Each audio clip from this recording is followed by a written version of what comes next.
So next நம்ம பார்க்க போகிறது என்ன அப்படின்னா எரர்ஸ்னா என்ன, அது லாஸ்ட் கிளாஸில் பார்த்துருக்கோம். தியரி ஆஃப் எரர்ஸ் அப்படிலாம் படிச்சிருக்கோம். இப்போ நம்ம பார்க்க போகிறது எரர்ஸ் உடைய டைப்ஸ், அதாவது எரர்ஸ் இன் மெஷர்மெண்ட். முதல்ல எரர்னா என்ன அப்படின்னு தெரியும். The uncertainty in a measurement is called error. So suppose இப்போ நமக்கு தெரியும் acceleration due to gravity value எவ்வளோன்னு கேட்டால் நம்ம எவ்வளோ சொல்லுவோம், 9.8 metre second power -2. Speed of லைட்னு கேட்டால் எவ்வளோ சொல்லுவோம், 3 × 10⁸. ஸோ இதெல்லாம் வந்து கான்ஸ்டன்ட் வேல்யூ. பட் இதுவே நம்ம லேப்ல போய் ஒரு எக்ஸ்பெரிமெண்ட் மூலமாக சிம்பிள் பெண்டலத்தை யூஸ் பண்ணி நம்ம கிராவிட்டி கண்டுபிடிச்சோம் அப்படின்னா நமக்கு 9.8 வராது, 9.78 தான் வரும், இல்லை 9.75 வரும், இல்லை 9.82 வரும். அப்போ இந்த 9.7க்கு அப்புறம் வரக்கூடிய இந்த நம்பர்ஸ்க்குள்ள ஒரு அன்சர்டனிட்டி, அதாவது 9.8 வர வேண்டிய இடத்துல 9க்கு அப்புறம் என்ன வருது, 9.7 அப்படின்னு. ஸோ அந்த உறுதி இல்லாத அந்த நம்பரை தான் நம்ம என்னன்னு சொல்லுவோம், எரர்ஸ் அப்படின்னுவோம். சரி, அந்த எரர்ஸை வந்து எப்படி என்னென்ன டைப்ல மீன் பண்றாங்க அப்படின்னா, ஒன்று வந்து சிஸ்டமேட்டிக் எரர், இன்னொன்று ரேண்டம் எரர், இன்னொன்று கிராஸ் எரர். சிஸ்டமேட்டிக் எரரை பற்றி நம்ம இங்கே படிப்போம். சிஸ்டமேட்டிக் எரர் அப்படின்றது என்ன அப்படின்னா, ஒரே டைரக்ஷன்ல ஒருத்தர் மெஷர்மெண்ட் பண்ணும்போது ஒரே டைரக்ஷன்லயே அந்த மிஸ்டேக் ரிப்பீட்டபிளா பண்ணிக்கிட்டே இருப்பார். அவர் ஏன் ரிப்பீட்டடா அந்த எரரை பண்றாரு அப்படின்னா, அந்த இன்ஸ்ட்ருமெண்ட்ல இருக்கக்கூடிய எரரை அவர் வந்து ரெக்டிஃபை பண்ணாம அதை கரெக்டா ஃபாலோ பண்ணாம இருந்தாருன்னா லாஸ்ட் வரைக்கும் ஒரே டைரக்ஷன்ல அந்த எரர் வந்து மாறாது. எத்தனை தடவை கேட்டாலும் அவர் ஒரே எரரை ரிப்பீட்டடா பண்ணிட்டே இருப்பாரு. So it is a reproducible inaccuracy that are consistently in the same direction அப்படின்னு நம்ம சொல்லலாம். இதுல நிறைய டைப் இருக்குது. இதுல ஃபர்ஸ்ட் டைப் பாத்தீங்க அப்படின்னா இன்ஸ்ட்ருமெண்டல் எரர். இப்போ நான் வந்து ஒரு ஸ்கேல் நம்ம யூஸ் பண்ணக்கூடிய ஸ்கேல் தான் போட்டிருக்கேன். இந்த சென்டிமீட்டர் ஸ்கேல் நம்ம பார்த்தோம் அப்படின்னா பார்த்தோன்னே நமக்கு தெரியுது ஏதோ சம்திங் மிஸ்ஸிங். என்ன அப்படின்னா, ஒரு ஸ்கேலுடைய ஸ்டார்டிங் பாயிண்ட் எங்க இருந்து ஆரம்பிக்கணும் அப்படின்னா கண்டிப்பா 0ல இருந்து தான் ஆரம்பிக்கணும். ஸோ அப்போ இந்த ஸ்கேல்ல வந்து என்ன ஆயிடுச்சுன்னா, நம்ம லாங் டைம் யூஸ் பண்றதுனால, ஒருவேளை லாங் டைம் யூஸ் பண்ணியிருந்தோம்னா என்ன ஆயிருக்கும், இந்த 0ன்ற கோடு வந்து மறைஞ்சிருக்கும். அப்ப நம்ம வந்து 0ல இருந்து மெஷர் பண்ணாம என்ன பண்ணிருப்போம், 0.1ல இருந்து மெஷர் பண்ணிருப்போம். இல்லைன்னா சில பேர் என்ன பண்ணிருப்பாங்க அப்படின்னா, இந்த லாஸ்ட்ல தெரிய வேண்டிய எனக்கு 2 சென்டிமீட்டர் ரீடிங் எடுக்கணும், ஆனா எனக்கு வந்து என்ன தெரியல, லாஸ்ட் கோடு வந்து எனக்கு இல்ல. அப்ப ஸ்கேல் வந்து கரெக்டா இல்ல. நம்ம இன்ஸ்ட்ருமெண்ட் நம்ம எக்ஸ்பெரிமெண்ட் பண்ணும்போது அந்த ஸ்கேல்ல எண்டிங் சரியா இல்ல பிகினிங் சரியா இல்ல, அதை வச்சு நம்ம மெஷர் பண்ணோம் அப்படின்னா எத்தனை தடவை நம்ம மெஷர் பண்ணாலும் அத்தனை தடவை என்ன ஆயிட்டே இருக்கும், அதே எரர்ஸ் வந்து சேம் டைரக்ஷன்ல கன்சிஸ்டன்டா கான்ஸ்டன்டா எனக்கு என்ன ஆயிட்டே இருக்கும் அப்படின்னா ரிப்பீட்டடா ஆயிட்டே இருக்கும். ஸோ அதான் நம்ம கீழே போட்டிருக்கோம், when an instrument is not calibrated properly at the time of manufacture. So இது வந்து சில ஸ்கேல்ல வந்து என்ன பண்ணிருப்பாங்க அப்படின்னா, தயாரிக்கும் போதே கூட அந்த ஃபர்ஸ்ட் கோடு விடுபட்டு இருக்கலாம், ஃபர்ஸ்ட் லைன் 0 விடுபட்டு இருக்கலாம், இல்ல லாஸ்ட் கோடு வந்து 15 விடுபட்டு இருக்கலாம். ஆனா அதை நம்ம கரெக்டா பார்க்காம லாஸ்ட் வரைக்கும் நம்ம அதே மாதிரி ஃபாலோ பண்ணோம்னா நமக்கு அந்த இன்ஸ்ட்ருமெண்ட்ல என்ன மேனுஃபேக்சர் பண்ணும்போது என்ன மிஸ்டேக் இருந்துச்சோ அதே எரர் வந்து நமக்கு ரிப்பீட்டடா வரும். So that is the instrumental error. So அடுத்த சிஸ்டமேட்டிக் எரர் செகண்ட் நம்ம என்ன பார்க்க போறோம் அப்படின்னா, imperfections in experimental technique or imperfection in experimental arrangement. இப்போ நமக்கு வந்து கலோரிமீட்டரின்னு ஒரு எக்ஸ்பெரிமெண்ட் நமக்கு நல்லாவே தெரியும், லோயர் கிளாஸ்ல படிச்சிருக்கோம். அந்த கலோரிமீட்டரி நம்ம என்ன பண்ணுவோம், உள்ள வந்து ஒரு கிளாஸ் வெசல்ல வாட்டர் ஃபில் பண்ணிட்டு அதை நல்லா பாயில் பண்ணிட்டு அது டெம்பரேச்சர் தெரிஞ்சுக்கிறதுக்காக ஒரு தெர்மாமீட்டர் வச்சிருப்போம். ஸோ அதுக்கப்புறம் அதோடைய டெம்பரேச்சரை என்ன பண்ணுவோம், அந்த வாட்டரை ஒவ்வொரு டைம் மிக்ஸ் பண்றதுக்காக ஒன்று ஸ்பூன் ஷேப்ல வச்சிருப்போம். இதுதான் கலோரிமீட்டரி அரேஞ்ச்மெண்ட்.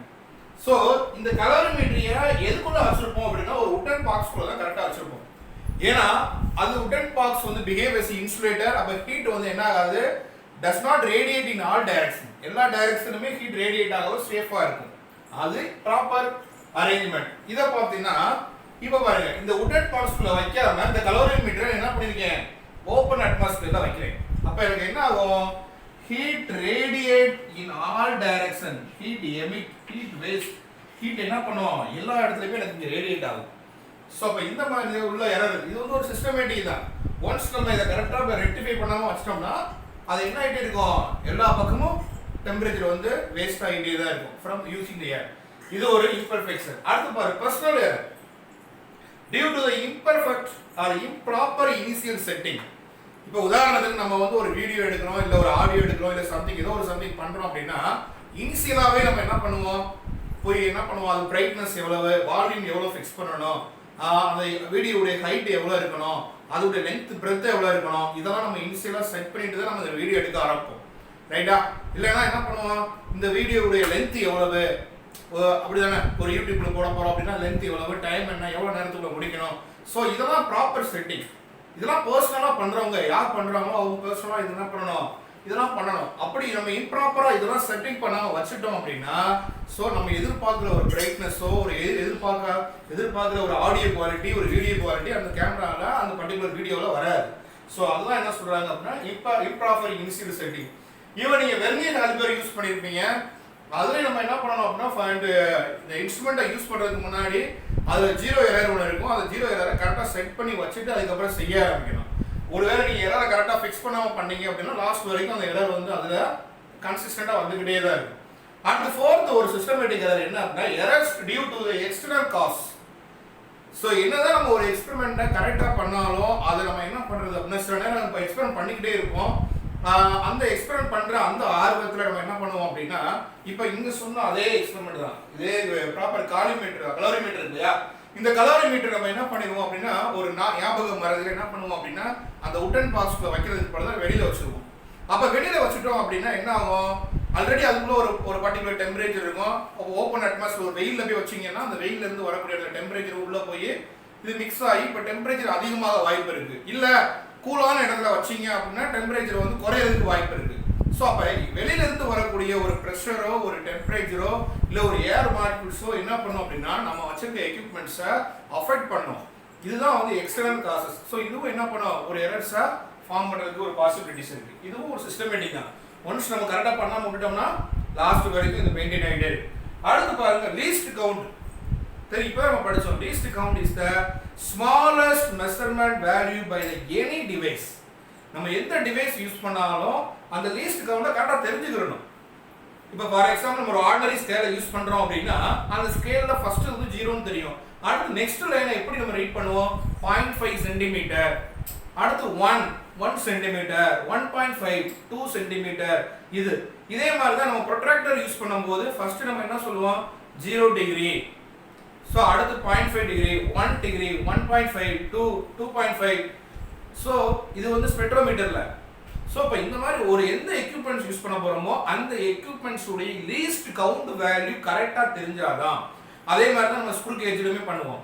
ஸோ எந்த எக்யூப்மெண்ட்ஸ் யூஸ் பண்ணாலும் சரி, அது அம்மீட்டராக இருக்கட்டும் வோல்ட்மீட்டராக இருக்கட்டும், அந்த எக்யூப்மெண்ட்ஸ்க்கு இருக்கக்கூடிய மிகச்சிறிய வேல்யூ தெரிஞ்சாதான் அடுத்தடுத்து நம்ம கவுண்ட் பண்ணுறதுக்கு ரீட் பண்ணுறதுக்கு ஈஸியாக இருக்கும். இல்லைன்னா நீங்கள் ஒன்ஸ் அதை பார்க்காம விட்டீங்கன்னா லாஸ்ட் வரைக்கும் சப்போஸ் நம்ம வந்து ஸ்கேலில் வந்து ஃபர்ஸ்ட் பாயிண்ட் 0.1 அப்படின்னு நீங்கள் சொல்லணும், 0.1ன்னு சொல்கிறது படுதா நீங்கள் 0.3ன்னு எடுத்துக்கிட்டீங்க அப்படின்னா லாஸ்ட் வரைக்கும் அதே தான் ஃபாலோ பண்ணுவீங்க. Okay, so these are the systematic error.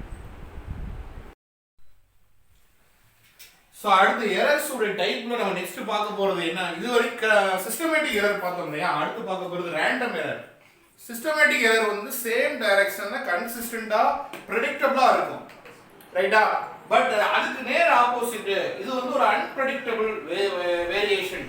ஒவ்வொரு தடவையும் வேற வேற வேரியேஷன் இருக்கும். அங்க நம்ம வந்து இப்போ ஃபர்ஸ்ட் லைனை மட்டும் நான் ஸ்கேலை மெஷர் பண்ணும்போது ஃபர்ஸ்ட் லைன் 0 மட்டும் விட்டுட்டேன் அப்படின்னா எனக்கு 4 வர வேண்டிய இடத்துல 3.9, அடுத்த தடவை திருப்பி என்ன பண்ணும் அதே 3.9. அது வந்து ஒவ்வொரு தடவையும் அதே தான் வரும். ஸோ ப்ரெடிக்டபிளாவே வரும், என்ன நினைக்கிறோமோ அதான் அங்கே வரும்.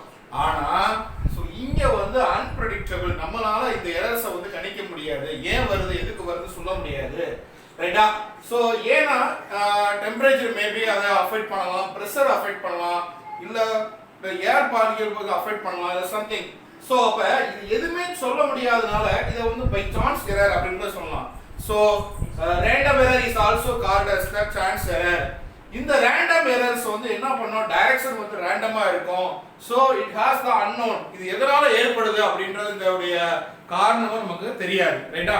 ஸோ அது எக்ஸாம்பிள் வந்து ஸ்க்ரூ கேஜ் எடுத்துக்கிடுவோம்.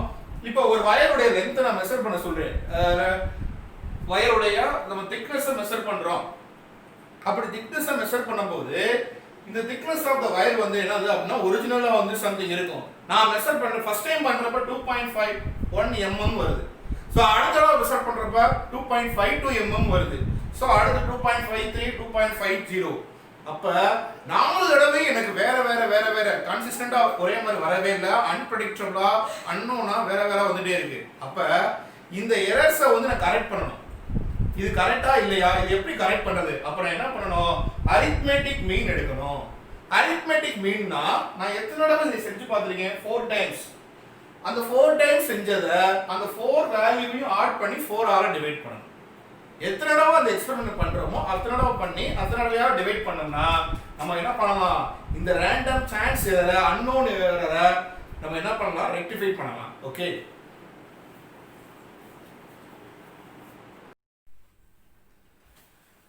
ஸோ அடுத்து எரர்ஸ் இன் மெஷர்மெண்ட் நம்ம தேர்டு வந்து cross error.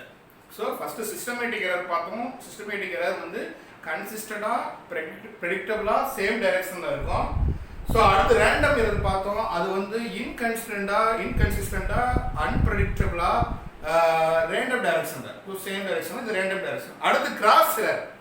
So gross error due to the sheer carelessness of the observer.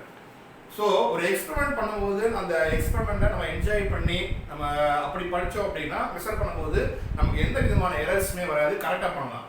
But அதை வந்து நம்ம வந்து ஒரு பண்ணியே ஆகணும் அப்படின்னு ஒரு கடமைக்கு நம்ம பண்ணோம்னா கண்டிப்பாக நம்ம அது ஒரு பயத்தில், ஈவன் வந்து ப்ராக்டிக்கல் எக்ஸாம் இருக்கு இல்லையா, நம்ம 10th ஒரு ப்ராக்டிக்கல் இருக்கும், 12th ப்ராக்டிக்கல் இருக்கும், காலேஜில் ப்ராக்டிக்கல். அந்த ப்ராக்டிக்கல் எக்ஸாமில் இதை கரெக்டாக பண்ணால் தான் நமக்கு மார்க்கு அப்படின்னு ஒரு சின்ன ஒரு நம்ம தான் ஒரு நெகட்டிவ் தாட்டோட பண்ண ஆரம்பிச்சோம் அப்படின்னா அந்த பயத்திலேயே நம்ம என்ன பண்ணுவோம், அதை வந்து இனிஷியல் செட்டிங்லாம் இருக்கும், அதெல்லாம் கரெக்டாக நம்ம செட் பண்ணாமல் செய்ய ஆரம்பிச்சிடுவோம்.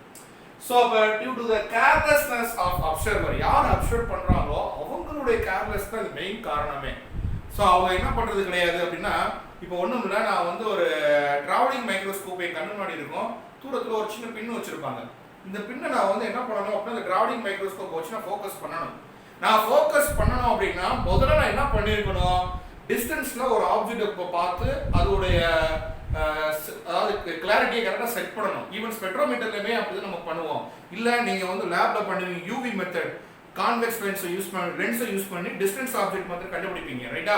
தூரத்தில் ஒரு தெரியக்கூடிய ஒரு ட்ரீயை வந்து என்ன பண்ணணும், அந்த லென்ஸ் வழியாக கரெக்டாக முதல் ஸ்க்ரீனில் இது பண்ணணும்.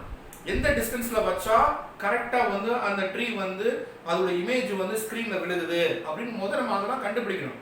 அதுக்கப்புறம் தான் நம்ம என்ன பண்ணணும், எக்ஸ்பெரிமெண்ட் பண்ண ஆரம்பிக்கணும். அதே தான் ஸ்பெக்ட்ரோமீட்டர்லையும் அப்படி தான் பண்ணுவாங்க, ரைட்டா? ஸோ இந்த டெலஸ்கோப் ஸ்பெக்ட்ரோமீட்டரில் வந்து என்ன இருக்கும், ஸோ இப்போ ஒன்று வந்து காலோமீட்டர் இருக்கும், ஃபிக்ஸ்டாக இருக்கும். இன்னொன்று வந்து நம்ம என்ன பண்ணலாம், டிஸ்டன்ஸ் ஆப்ஜெக்டை பார்க்குறதுக்குன்னு ஒன்று வச்சுருப்பாங்க. அதை நம்ம டிஸ்டன்ஸ் ஆப்ஜெக்ட் முதல் பார்த்துட்டு அந்த கிளாரிட்டி இதெல்லாம் ஒரு ஸ்க்ரூ இருக்கும், அதெல்லாம் நம்ம கரெக்டாக செட் பண்ணணும். உடனே பார்த்து செட் பண்ணிட்டோம்னா அதுக்கப்புறம் நம்ம வந்து மாற்றக்கூடாது. ஸோ அப்போ அதெல்லாம் ஒரு இனிஷியல் அட்ஜஸ்ட்மெண்ட், ப்ரீகாஷன், முன்னெச்சரிக்கையாக நம்ம அதெல்லாம் பண்ணணும். ஸோ அப்போ reading and instrument setting the properly. So நம்ம மெஷர்மெண்ட் இன்ஸ்ட்ருமெண்ட்டை நம்ம ரீட் பண்ணுறதுக்கு முன்னாடி சில இனிஷியல் செட்டிங்ஸை பண்ணிட்டு தான் நம்ம உள்ளே என்ட்ரு ஆகணும். ஸ்பெக்ட்ரோமீட்டர்னா கண்டிப்பாக ஸ்க்ரூவை டைட் பண்ணணும், ஸ்லிட்டை ஓப்பன் பண்ணணும், ஸ்லிட்டை ஓப்பன் பண்ணால் லைட்டு உள்ளே என்ட்ரு ஆகும். ஸோ அப்போ காலிமீட்டரை அட்ஜஸ்ட் பண்ணி வைக்கணும். அடுத்து வந்து ரவுண்ட் டேபிளில் கரெக்டாக 0 to 0 வைக்கணும், 0 to 180 வைக்கணும். இதெல்லாம் பண்ணினதுக்கு அப்புறம் தான் so recording the wrong observation. So நம்ம கரெக்டான ரீடிங் பண்ணலைன்னா அது வந்து எப்படி எதாவது ரெக்கார்ட் பண்ணுவோம், நம்ம ராங்கான அப்சர்வேஷனை போய் ரெக்கார்ட் பண்ணுறது. ஒரு பயத்தில் கரெக்டான அப்சர்வேஷன் பண்ணாமல் ராங் அப்சர்வேஷன் ரெக்கார்ட் பண்ணுறது. அந்த ராங் வேல்யூவை வச்சு கால்குலேஷன் போட்டாலும் கண்டிப்பாக நமக்கு வந்து என்ன ஆகும், ரிசல்ட் வந்து தப்பாக தான் இருக்கும். ஸோ இது முழுக்க எக்ஸ்பெரிமெண்ட் பண்ணக்கூடிய அந்த அப்சர்வருடைய கேர்லெஸ்னால வரக்கூடிய ஒரு எரர் தான் வந்து கிராஸ் எரர். ஓகே.